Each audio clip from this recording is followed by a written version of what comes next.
sekretaris gereja, khususnya bertanggung jawab pelayanan penjarahan di Papua. Berarti ini ada kepalanya? Ketua secara ketua ya kepala di sini adalah Romo. Oh, yang penting saya kerja. Baik, jadi Pak, intinya sama juga dulu.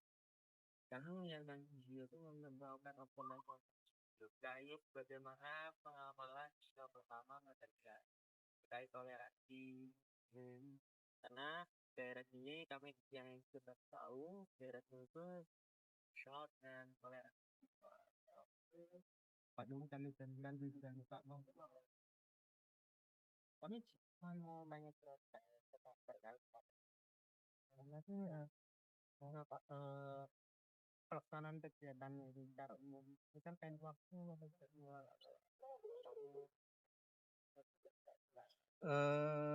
Yang jelas kalau gereja yang namanya gereja itu kegiatan utamanya adalah perayaan Ekaristi, bisa perayaan Ekaristi itu ya mingguan, harian, ya bulanan atau setahun, tahunan itu ada. Yang harian ya kita harian di gereja setiap hari, setiap pagi, ya 5.30. Kemudian ya secara mingguan ya ada misa mingguan dilaksanakan Sabtu dan Minggu. Itu 4 kali jadi Sabtu jam 16 dan jam 18, kemudian yang Minggu itu jam 7.30 pagi dan jam 11 atau Minggu sore.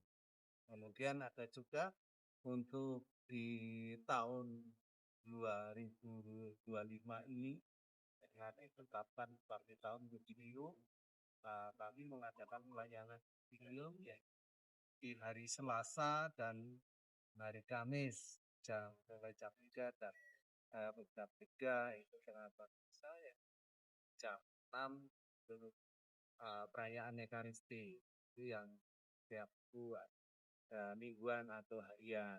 Kemudian yang setiap bulan sekali ya misa malam Jumat pertama.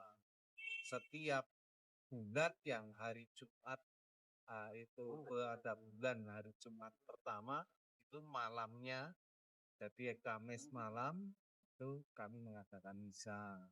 Kemudian yang secara tahunan ya ada prosesi agung itu puncak syukur. Dan kami yang kami laksanakan di bulan Juni, biasanya hari Minggu terakhir, tapi bisa berubah. Tapi pasti di bulan Juni. Itu. Kemudian juga ada peringatan Hari Orang Sakit Sedunia, yaitu tanggal 11 Februari. Itu pelaksanaannya juga tidak harus tepat tanggal itu, yaitu pada bulan Februari tersebut. Kebetulan juga di tanggal 11 Februari itu merupakan hari ulang tahun pemberkatan candi. Tuh, kemudian ada yang secara tradisional juga ada misa malam satu suro. Misa satu suro itu satu suronya dalam arti tahun Jawa ya, atau Islam. Itu tahun Jawa. Kalender Jawa juga ada. Kemudian ada Sadriana. Sadriana itu peringatan untuk mendoakan para arwah.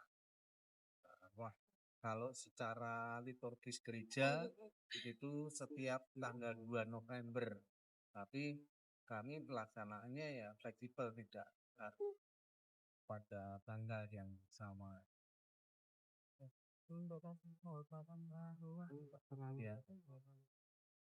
Ya. Kalau pelaksanaan misanya biasanya di gereja. Di gereja kami juga mengadakan misa syukur atau doa. khusus untuk para arwah. Ya arwah, semua arwah umat yang mungkin dari umat yang datang ingin mendoakan ya silakan datang pada saat itu. Dan lebih juga kebetulan di samping gereja sana itu ada makam, makam ya, yang dimakamkan di sana ada pastor, kemudian ada juga beberapa umat yang dimakamkan di sana. Dan, dan selain itu kebetulan di bulan November itu kan secara nasional juga ada peringatan Hari Pahlawan yang juga mendoakan para pahlawan. Nah, kami juga di event mendoakan para pahlawan itu ya termasuk juga para pahlawan, para tokoh-tokoh pemuda, para tapi ya tadi matapan di ini atau di tempat lain yang juga menjadi orang para saudara kami yang ada destinasi.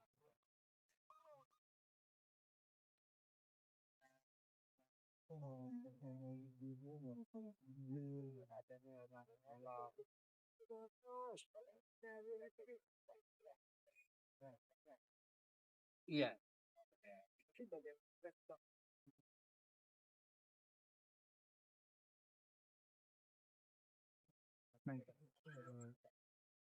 Kalau masyarakat dalam hal ini umat Katolik ya mereka sudah khususnya yang di Ganjuran sudah memahami arti satu suro, karena bukan hanya di gereja, biasanya di kampung-kampung itu setiap malam suro ada tirakatan. Tirakatan itu di situ ya diadakan doa bersama karena mayoritas Islam biasanya umumnya doa ya mereka dengan tahlil mendoakan para arwah leluhur juga keselamatan warga masyarakat. Nah, kami dalam hal ini secara kalau tadi di kampung memang ya sebenarnya yang utama itu satu suro tahun Jawa, tapi karena biasanya juga bersamaan tahun baru Islam, sehingga satu suro atau satu Muharram itu mereka juga memperingati dengan doa cara mereka secara umum kan. Ya kalau di beda ini ya malam satu suro ya diambil tahun Jawa, tahun perintah, tahun kalender Jawa itu di dalam rangkaian doa ya dengan dengan hening kita lalu kami berkeliling dengan nek basa Jawa itu topok bisu artinya kami berkeliling kompleks ini dengan menyalakan obor atau lilin atau atau lentera yang lain, biasanya ya diserahkan lalu sambil berdoa dalam hati tanpa bicara dengan peserta lain ya dengan sikap hening keliling dari keluar ya tuh keliling kompleks ini muter masuk sini kembali, setelah itu baru dilaksanakan doa atau bisa sabur. Ya setelah itu sudah ada ada simbol-simbol untuk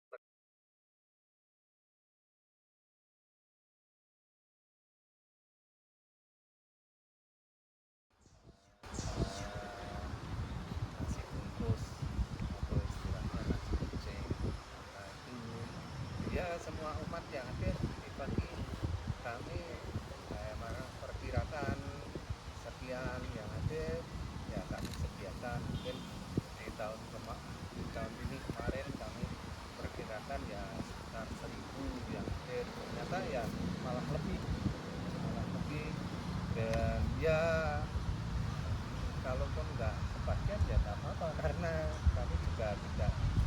untuk memastikan hadir sekian ya. Jadi dari masyarakat setempat itu ada rasa menerimanya gitu ya. Iya, Ada rasa motivasi sehingga iya, teman-teman ya, bisa ya demikian. Kebetulan juga dari tanggapan dari masyarakat umum juga tidak ada yang mempermasalahkan, mereka juga bisa menghormati komplain atau apa, karena mereka juga menyadari satu suro itu bukan hanya satu suro satu Muharram, tapi satu suro Jawa. jadi bisa diterima dengan selayaknya gitu. Iya.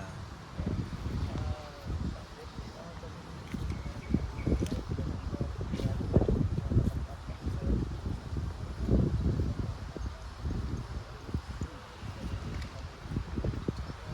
Ya kalau secara anu diceritakan bisa panjang ya, tapi eh, tapi yang jelas gereja dan candi ini dibangun oleh orang Belanda. Orang Belanda yang mengawali sebelumnya adalah eh, seorang bisnismen yang mendirikan pabrik gula di sini. Gula ya, pabrik gula. Lalu setelah berjalan sekian tahun, pabrik pengelolaan pabrik diserahkan kepada anak dari atau generasi kedua ini, namanya Julius dan Joseph Smucker. Nah, di tangan Julius dan Joseph Smucker ini Gandian mulai berkembang, bukan hanya tentang pabriknya, tapi ya menyeluruh. Ada gereja, ada rumah sakit, ada candi, akhirnya juga ada candi, dan adanya agama Katolik diperkenalkan itu ya diawali oleh Julius dan Joseph Smucker. Julius dan Joseph Smucker ini bukan seorang pastor atau misionaris, tapi memang seorang usahawan. Cuma karena iman Katoliknya dan perhatian terhadap masyarakat, perkembangan kemajuan masyarakat pada umumnya, itu ya akhirnya beliau peduli terhadap mereka. Itu beliau mulai mengelola pabrik itu tahun 1912. jadi yang awalnya dari pabrik terus karena ada rasa ingin membuat suatu saat banyak generasi seperti di tempat ini. Kalau misalnya kan tadi kita sudah membicarakan tentang apa namanya masyarakat setempat itu masyarakat peduli. Ya, ya, apa untuk acara bakti sosial ya kami pada event-event tertentu bakti sosial dalam arti bakti sosial kerja bakti itu ada, yaitu bersih-bersih jalan dari sepanjang jalan Buran ini, dari sana sampai gereja ini kami melakukan kebersihan paling tidak setahun 2 kali ya, atau setiap ada event besar itu seringkali kami mengadakan pembersihan ya, kanan kiri jalan itu yang secara fisik ya. Yang secara sosial ya arti bakti sosial ada donor darah, kemudian kunjungan kunjungan untuk para lansia, para jompo, orang sakit yang membutuhkan pelayanan. Kemudian kalau dari mereka itu sekiranya untuk tindakan lanjut ya kami merujuk atau merekomendasikan bekerja sama dengan rumah sakit darurat. Terus juga ya kegiatan-kegiatan lain yang untuk membaur ke masyarakat, mulai dari karnaval biasa yang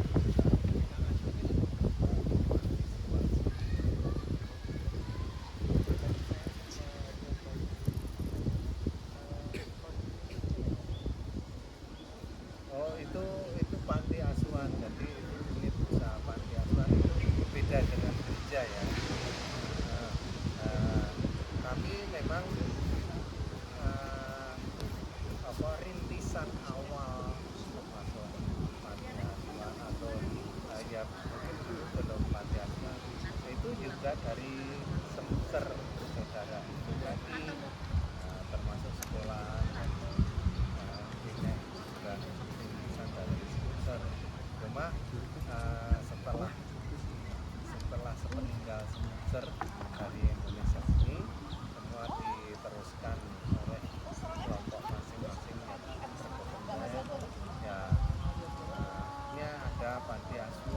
panti asuhan ini dulu untuk menghidupi anak-anak panti itu dari mereka ada dengan ternak babi, kemudian sewa sawah, dikerjakan untuk kehidupan anak-anak panti.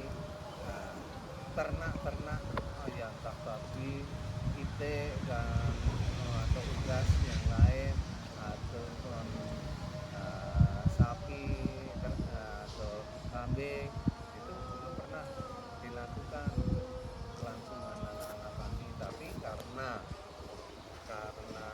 apa eh, di sini menjadi tempat pemeliharaan umum sehingga bau kotoran babi itu kan sangat menyengat. Lalu eh, ya kami berunding bersama bagaimana solusi kalau dihentikan ya tentu saja pemasukan kan berkurang. Akhirnya dipikirkan eh, ya oke, sama-sama apa memahami. Nah, akhirnya tidak ada ternak apa di sekitar kami ini. Lalu mereka mendirikan unit usaha untuk pelayanan ziarah juga dengan membuka toko yang menyediakan souvenir maupun perlengkapan untuk ziarah ini. Kemudian juga mereka mendirikan guest house ya, karena banyak penjara yang datang dari luar kota itu terkadang ingin menginap di sini, maka guest house ya akhirnya semua berjalan, bisa yang anak-anak panti juga bisa tercukupi dan mungkin hubungan panti juga menjadi lebih luas dari para tamu itu. Oh, minat di situ, oh ternyata di sini ada panti yang demikian. Selain menginap, mereka juga terkadang ada rasa ingin berbagi. Rasa itu juga. tidak hanya tempat tidak hanya sudah terima anak-anak tapi juga tempat untuk bisa ada membawa yang lain. Iya, Kalau tahu saya sendiri sudah dibilang berencana nanti memang air itu kan begitu full ya air banjiran memang eh, bisa dikatakan ada keistimewaan dalam hal ini. Ketika kami baru memulai ingin ingin mengembangkan candi ini sebagai tempat perziarahan umum, kebetulan pada waktu itu ada seorang pendeta dalam meditasi atau dalam kontemplasi doanya, beliau itu mendapat semacam bisikan bahwa di bawah candi Ganjuran itu ada sumber atau mata air yang berlimpah, kalau bisa dipergunakan untuk menolong sesama. Itu lalu beliau datang ke Ganjuran menyampaikan hal ini kepada pastor Ganjuran waktu itu, Pastor Tribunus Utomo, yang kebetulan juga beliau ahli dalam mencari sumber mata air. Lalu dicek, ternyata memang benar ada sumber mata air di situ. Tapi bukan di bawah candi ada sendang yang tertutup, tapi kalau misalkan kita gali atau kita bor, ya itu titik terbesar debit air yang keluar dari situ. Ternyata setelah dicek, ternyata air itu merembes ke arah selatan, ke barat daya, ke tenggara. Nah, yang kebetulan yang paling deras arusnya aliran itu yang ke arah barat daya, maka kami ambil yang di situ, dari situ yang mengalir di situ. Kalau dari bawah candi langsung mengalir kan ya mungkin yang ke lebesan ke arah, kebetulan ke arah gereja. naikkan. Setelah kita naikkan, kita cek ke laborat, ternyata memang air itu bersih dan mengandung mineral juga. Iya.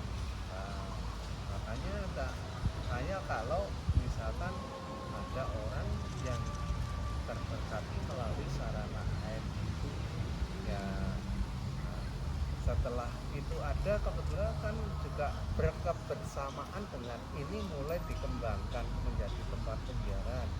Jadi tempat penyiaran yang baru ini punya sarana pendukung yang lain, yaitu air. Mereka doa di candi, berserah diri pada Tuhan, lalu melalui sarana air itu, ya entah karena sakit, entah karena apa, bisa tersembuhkan. Dan memang banyak yang telah memberikan kesaksian bahwa melalui air kami ganjuran ini sehat atau hidup atau yang lain. Tapi bukan berarti airnya itu air yang ampuh jarang, enggak. Tapi yang jelas yang utama adalah doa kita kepada Tuhan. Nah, bagaimana kita berserah diri kepada Tuhan, lalu kalau kita itu dengan sungguh-sungguh, ya Tuhan akan menjawab melalui sarana apa saja. Salah satunya ya karena di sini ada air, ya melalui sarana air. Kalau hanya ingin coba-coba ambil air, ya dan tidak semua orang, ya terus artinya siapa yang katakan karena sakit, terus siapa yang sakit daripada ke dokter terus ini ya jangan jangan disalah artikan seperti itu.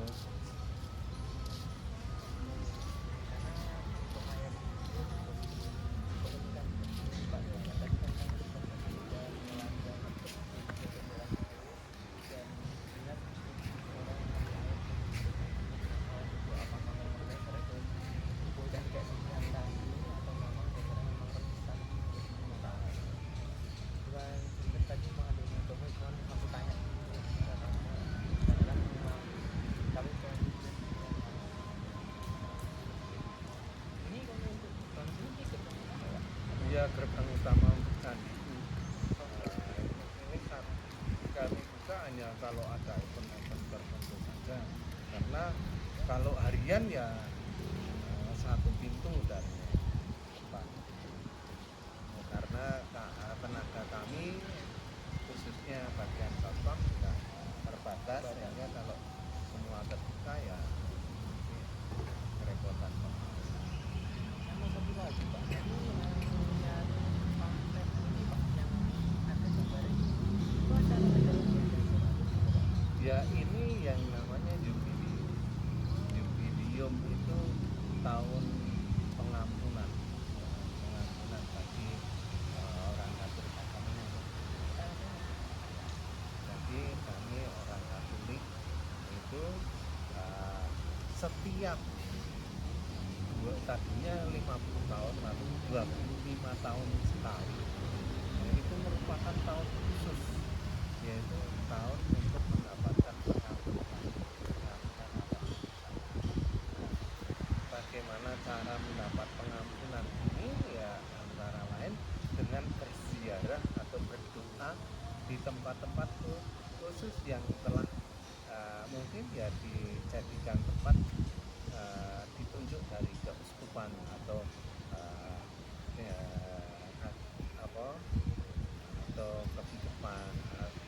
Ini kalau tahun jubileum ini yang mengumumkan itu ya Paus, bahwa di tahun 2025 ini menjadi tahun jubileum. Nah, untuk mendapatkan pengampunan ya diantaranya dengan berdoa, di tempat-tempat yang telah ditentukan tadi. Lalu selain berdoa, setelah berdoa mengadakan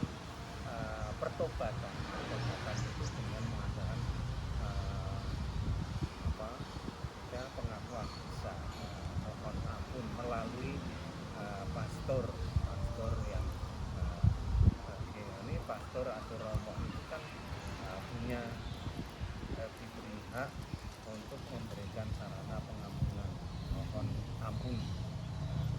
Setelah mohon ampun ya diwujudkan dengan eh, aksi atau bisa juga dengan mengikuti perayaan Ekaristi, ya, dalam hal ini perayaan Ekaristi Jubileum yang tadi saya sebutkan itu. Lalu setelah eh, itu ya dengan mengadakan aksinya apa, aksi berbagi. Bagaimana kita berbagi bukan berarti harus memberikan materi kepada orang yang membutuhkan atau apa. Enggak, ya berbagi ya dengan menolong itu bisa berupa apa saja, kan tidak harus materi. Nah, semacam itu orang itu. Untuk terakhir nih Pak, dalam Pancasila itu istilah dimana kan adanya toleransi antar umat beragama. Bagaimana tanggapan Bapak pribadi mewakili umat ini tentang adanya implementasi pemanfaatan materi Pancasila Ya saya kira kalau kita semua itu bisa menyadari ya, artinya eh, tidak egois boleh, tapi egois untuk diri sendiri. Dan arti misalkan mengakui cara berdoa atau agama saya itu paling benar, nah itu untuk diri saya pribadi silakan. Tapi kalau dalam kehidupan sosial ya kita harus saling memahami. Ya kalau Anda itu meyakini bahwa kamu itu berdoa ya, pada Tuhan, ya Tuhan yang kamu sebut Tuhan itu siapa, terserah kamu. Toh yang saya kira semua agama yang berdoa kepada Tuhan dengan sebutan antara masing-masing agama, tidak ada yang melakukan penyimpangan dari ajaran baik agama maupun aturan negara secara undang-undang hukum itu. Saya kira semua agama melakukan semua hal yang tidak boleh dilakukan secara hukum juga biasa. Dan kita mempunyai agama juga sama. Jadi yang penting kita bisa memahami dan mengerti bahwa itu ya kebutuhan mereka. jadi itu terserah agama yang lain apa tapi mau mengajarkan agama lain supaya Ya tidak kita toleransi. toleransi ya, misalkan ya mau kalau misalkan saya misalkan kebetulan rumah saya itu dekat masjid, ya setiap kali jam-jam tertentu ada suara azan yang berkumandang. Nah kalau dirasa secara harafiah, secara ya kan mungkin agak agak bising ya, tapi ya ngapain nih, itu cara mereka berdoa aja. Dan ya monggo, itu bukan untuk uh, menjatuhkan atau uh, apa menjelekkan orang lain. Toh itu juga berdoa memuji Tuhan dengan cara seperti itu. Jadi untuk agama mereka bebas Ya, saling terima aja Pak ya. iya, Yang penting kan kita Indonesia tetap kita merasakan sendiri adanya pengamalan nilai seperti itu Pak ya. iya. Kebebasan beragama Dia nyatanya yang maaf ya, yang datang ke kajian yang berdoa di sini juga tidak semuanya orang kafir. Maaf, mungkin beberapa waktu yang lalu ada orang Islam yang datang ke sini berdoa, dan di antara mereka juga pernah beberapa memberi kesaksian bahwa doanya terkabul karena doa di sini. Tapi hal ini bukan berarti mereka datang ke sini itu harus berdoa secara katolik, atau bahkan kalau kamu datang ke Kanjuran berdoa di Candi Kanjuran berarti kamu menjadi Katolik itu enggak. Jadi nyatanya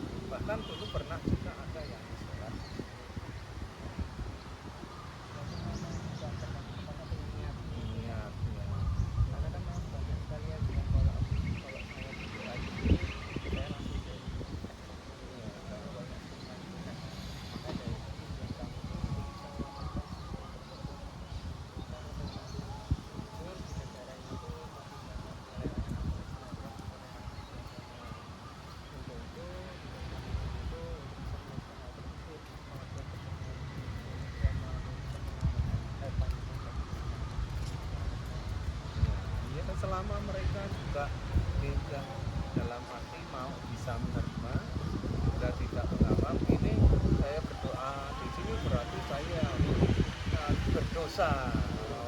Kalau mungkin ada yang mengatakan kalau kamu berdoa di sana haram, nah itu ya apa selama itu tidak dipahami seperti itu ya silahkan, tapi kalau demikian daripada menimbulkan keresahan di pihak lain ya saya katakan mungkin tidak bisa keresahan juga ketika sebagai contoh ketika apa erupsi Merapi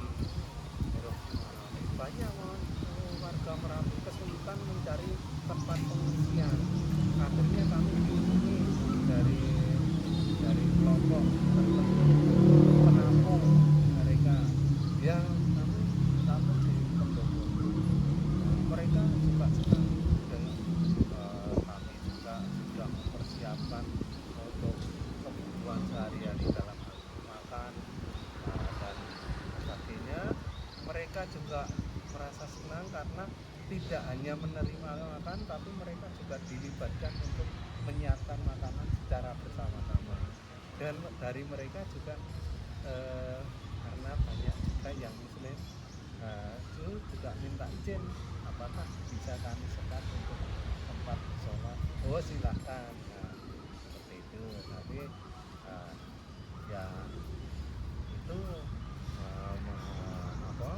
komitmen kami inginnya membantu bukan hal lain. Nah, kalau ada kelompok lain yang merasa khawatir itu kan dari mereka bukan dari kita.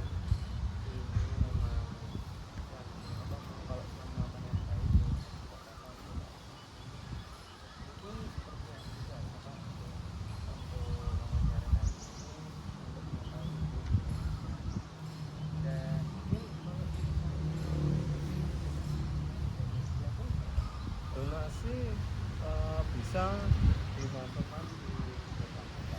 Kalau donasinya itu terserah mau untuk apa ya silahkan, mau bebas dimasukkan di mana saja. Tapi kami ada kekhususan kalau yang ini yang stainless itu, kotak stainless itu untuk pembangunan. Sementara yang kotak hitam yang di bawah itu untuk kami salurkan untuk KLSPD, untuk bantuan ya kelompok lemah, miskin, difabel.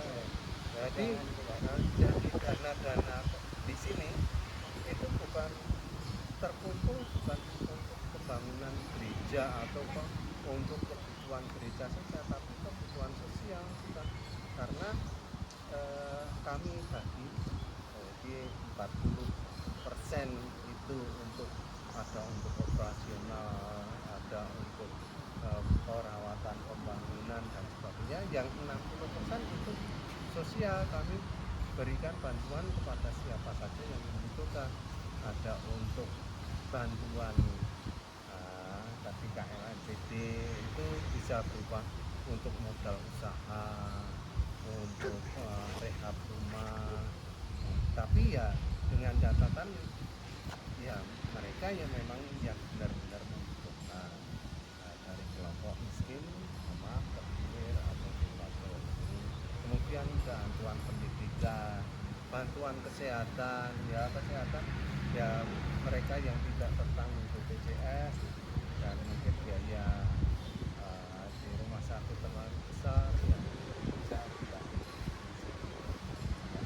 Kami juga terbuka sebenarnya untuk umat Katolik kami saja, tapi secara umum ya dengan catatan ada catatan rekomendasi yang bisa dipertanggungjawabkan, misalkan yang bukan dari katakan bukan dari umat Katolik ya biasanya kami minta ada rekomendasi dari RT RW atau